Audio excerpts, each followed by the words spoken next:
Kamala Harris. Let's have a good debate. Donald Trump was fired by 81 million people.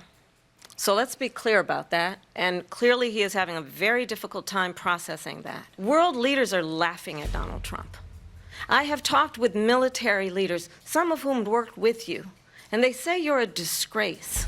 It's important to remind the former president you're not running against Joe Biden, you're running against me.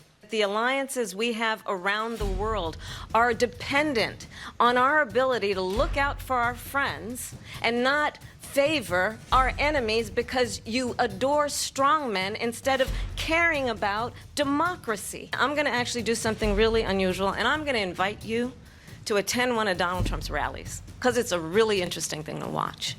You will see during the course of his rallies, he talks about fictional characters like Hannibal Lecter.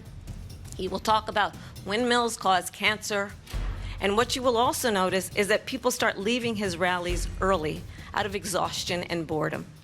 And I will tell you, the one thing you will not hear him talk about is you. I absolutely support reinstating the protections of Roe v. Wade. And as you rightly mentioned, nowhere in America is a woman carrying a pregnancy to term and asking for an abortion. That is not happening. It's insulting to the women of America. And understand what has been happening under Donald Trump's abortion bans. Couples who pray and dream of having a family are being denied IVF treatments. What is happening in our country?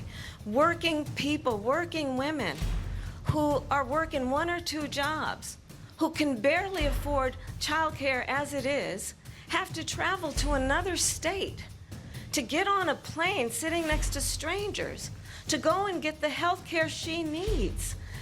Barely can afford to do it, and what you are putting her through is unconscionable.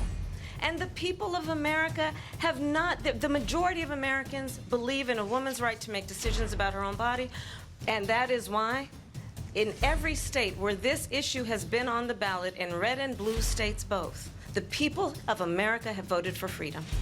Let's remember that when it came to the Proud Boys, a militia, the president said, the former president said, stand back and stand by. So for everyone watching who remembers what January 6th was, I say we don't have to go back. Let's not go back. We're not going back. It's time to turn the page.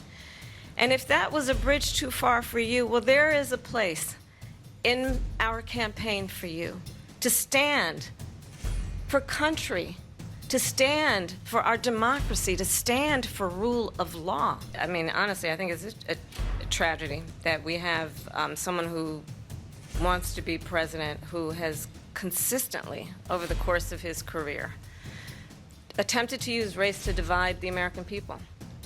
You know, I do believe that the vast majority of us know that we have so much more in common than what separates us, and we don't want this kind of approach that is just constantly trying to divide us, and especially by race. And let's remember how Donald Trump started. He was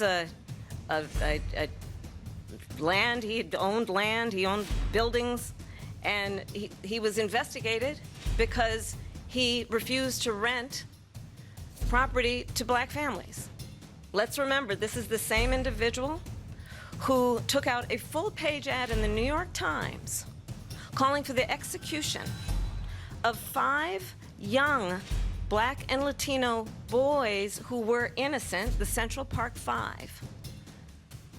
Took out a full-page ad calling for their execution. This is the same individual who spread birther lies about the first black president of the United States. And I think the American people want better than that, want better than this.